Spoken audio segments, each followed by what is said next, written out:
Hello everyone, this is bite size insight और आज हम एक थॉट एक्सपेरिमेंट करने वाले हैं। तो हमारा एक्सपेरिमेंट कुछ इस तरीके से रहेगा कि आपको इमेजिन करना है कोई भी 3D या 2D वर्ल्ड में कोई भी ऑब्जेक्ट। थॉट एक्सपेरिमेंट में होता क्या है, हम कुछ ऐसे एक्सपेरिमेंट परफॉर्म करेंगे जो कि हमारे इमेजिनेशन में हो गए, जिनको हम रियल वर्ल्ड में एक्सपेरिमेंट नहीं कर सकते। तो आपको करना क्या है, वो शेप लेनी है और उसको इमेजिन करना है कि आप उसको उसके शार्प एजेस काट रहे हैं, जैसे आप चाकू से किसी भी फल या सब्जी को काटते हैं। उसके बाद आपको क्या करना है, उस जो शार्प एजेस वाली एक शार्प उसका पोर्शन निकला है आपकी 3D शेप का, आपको ये मन ही मन में, क्योंकि थॉट एक्सपेरिमेंट है, उसमें जूम करना है। क्योंकि ये थॉट एक्सपेरिमेंट है, हम किसी भी टाइप के एटम्स को इग्नोर कर रहे हैं कि कोई भी एटम्स या मॉलिक्यूल्स होते हैं लोड, मतलब जैसे कि हम चीज़ों को और छोटा करते जाते हैं। तो पहला क्वेश्चन जो इस थॉट एक्सपेरिमेंट का है वो ये है, अगर आप इसको जूम करते जाए टिल इटर्निटी, मतलब कि इनफाइनाइटली आप इसको जूम कर दें, तो इसका एज होगा, फुल जूम करने के बाद उसकी क्या शेप होगी। ये आपका पहला क्वेश्चन है। मैं आपसे अर्ज करता हूँ कि आप वीडियो को पॉज करें और इसके बारे में सोचें। ओके, तो आपने जैसा कि सोच लिया होगा, तो आपके जो भी आंसर है आप उसके बारे में डिस्कस कर सकते हैं, क्योंकि ये एक थॉट एक्सपेरिमेंट है। तो इसमें डिबेट ज़रूर होगा कि सबके आंसर अलग हो सकते हैं और किसी को भी प्रूव करने के कोई तरीके नहीं है। जैसा कि मैंने कहा कि मैथमेटिकली इसको डिस्क्राइब करना अभी के लिए मुश्किल है, या फिर मैं कहूँ मेरे लिए भी मुश्किल है। अगर आप मेरे को डिस्क्राइब करें तो काफ़ी अच्छा होगा और कमेंट में ज़रूर बात कीजिएगा। तो जैसा कि मैंने कहा, आपने वो शिप क्या सोची। मोस्ट ऑफ द पीपल जिनसे मैंने वर्बली बात करी है, वे कहते कि वो शेप कोई ना कोई सर्कल होना चाहिए। ये रिप्लाई मैंने काफ़ी लोगों से सुना है और ये इसकी एक सेंस भी बनती है, क्योंकि हमारे माइंड में सर्कल इम्प्लांटेड है। जैसे कि प्लैनेट सर्कल है, एटम सर्कल हम मानते हैं, जैसा कि लोअर क्लासेस में पढ़ते हैं। बॉल सर्कल है, तो स्फेयर है, या अगर आप 3D में बात करें तो वो स्फेयर है, या 2D में सर्कल है। तो सब इसी शेप पे आते हैं। लेकिन मेरे पास एक आर्गुमेंट है, मैं आपको गलत तो नहीं साबित करूंगा क्योंकि ये थॉट एक्सपेरिमेंट है, लेकिन आपको एक ऐसा आर्गुमेंट दूंगा जिससे आप अपने आंसर पे, या हो सकता है आपका और कोई भी आंसर हो, तो ऐसा मत समझिए कि मैं सभी का आंसर सर्कल समझ रहा हूँ। तो सर्कल के आर्गुमेंट को मैं नलीफाई करने के लिए एक आर्गुमेंट रखता हूँ। अगर ये इसका कोना या इनफाइनाइटली जूम के बाद यहाँ पे एक सर्कल होता, तो मैं दोनों शेपों को जब वापस जोड़ूंगा तो यहाँ पे कहीं ना कहीं कोई स्पेस बच जाएगा, अगर वो सर्कल हुआ तो। आप इसको ऐसे समझ सकते हैं, अगर इस पॉइंट पे कोई भी सर्कल बनेगा, आप इसकी पिन को देख सकते हैं। अगर मैं जूम करके दिखाऊं, अगर इस सर्कल होगा तो कोई ना कोई स्पेस यहाँ पे ज़रूर बचेगा। तो ये आर्गुमेंट उस सर्कल वाली बात को डिसएग्री कर देता है। अब मैं इस थॉट एक्सपेरिमेंट को एक नेक्स्ट लेवल या एक नए तरीके से पूछना चाहूँगा। उसके लिए हम क्या करेंगे, इस बड़े कटआउट को 1 मिनट के लिए साइड में रख देते हैं और हम एक सर्कुलर बॉल लाएंगे पिक्चर में। और ये काफ़ी सिंपल एक्सपेरिमेंट है, हमने बचपन में काफ़ी किया है, या आप इसको रियल लाइफ में भी सोच सकते हैं कि यहाँ पे असल में हो क्या रहा है। आपको करना क्या है, ये बॉल लेनी है और इस बॉल को जहाँ पे ये बिल्कुल इसका शार्प एज आया है, वहाँ पे बॉल को थ्रो करना है। तो जाहिर सी बात है बॉल बाउंस होगी। अगर ये किसी नॉर्मल सरफेस पे बाउंस होती, जैसे कि यहाँ पे मान लीजिए कोई फ्लैट सरफेस ही होता, तो उस केस में क्या होता, let me draw this flat shape first.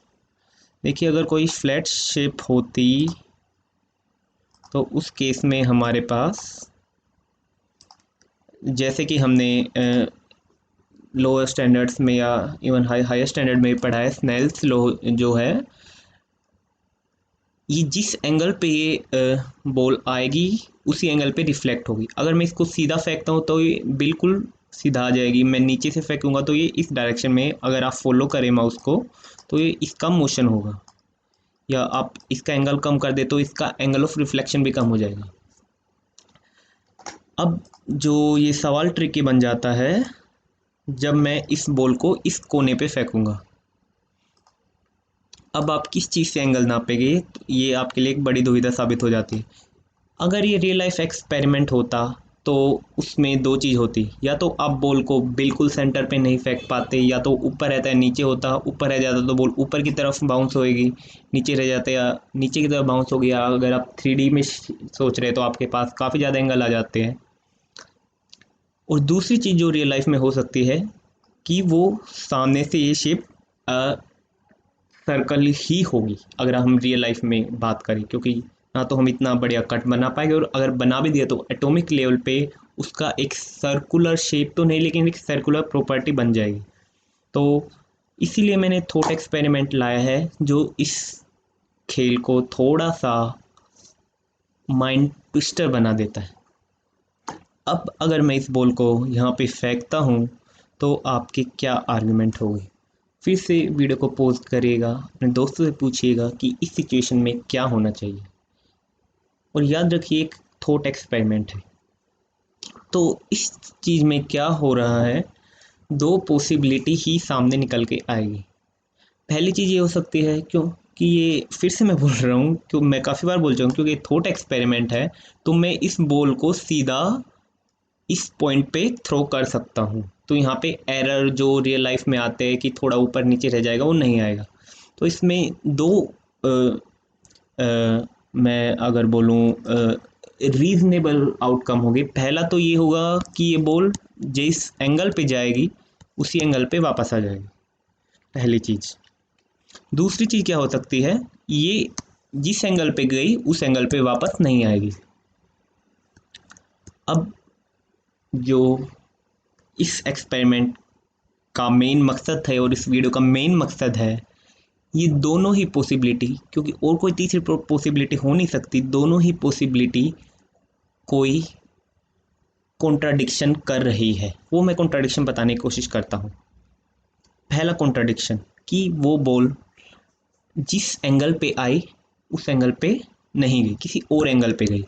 तो अब सवाल ये बनता है कि वो किस एंगल पे जाएगी, क्योंकि स्पेस होमोजीनियस हम मान के चलते हैं, और जो काफ़ी ऑब्वियस भी लगता है हमें, जैसा कि हम क्लासिकल फिजिक्स में पढ़ते हैं, तो वो किसी भी उसकी कोई स्पेसिफिक डायरेक्शन नहीं होनी चाहिए, क्योंकि किसी भी डायरेक्शन को आप एक्सप्लेन नहीं कर पाएंगे। और अगर ऐसा हो रहा है तो वही आइंस्टाइन वाली अगर आपने बात सुनी होगी कि God does not throw dice, तो यहाँ पे कुछ भी हो सकता है।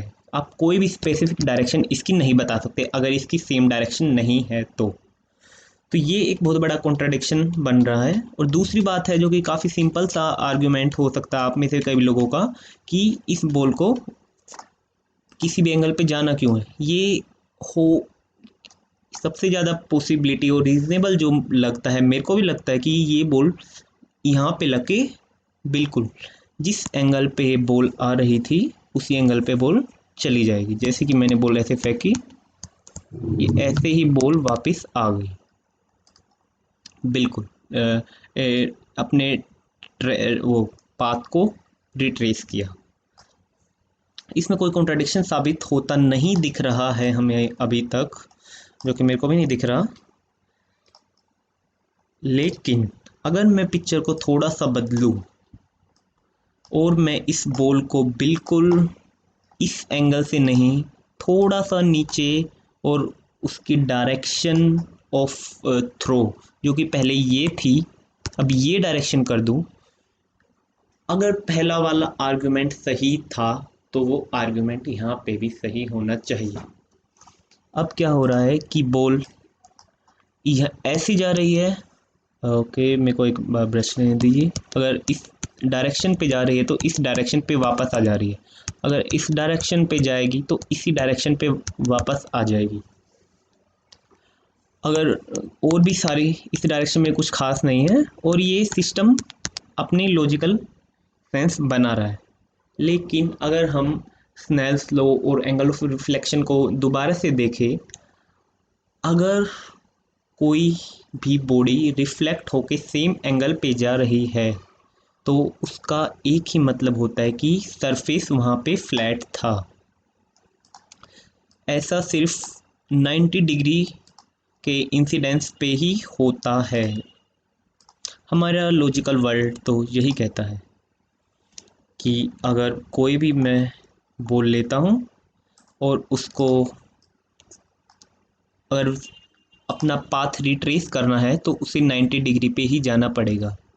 और अगर क्योंकि यहाँ पे बहुत सारी बॉल्स अपना एंगल रिट्रेस कर रही है, अगर मैं किसी भी एंगल से फेंकूं तो इसका आप थोड़ा सा मैथमेटिक्स की बात भी समझ जाएगी। ये ज़्यादा बड़ा प्रूफ नहीं है कि जो यहाँ पे शेप है उसको भी सर्कुलर होना पड़ेगा, क्योंकि सिर्फ सर्कल शेप हर पॉइंट पे टेंजेंशियल जो उसका होगा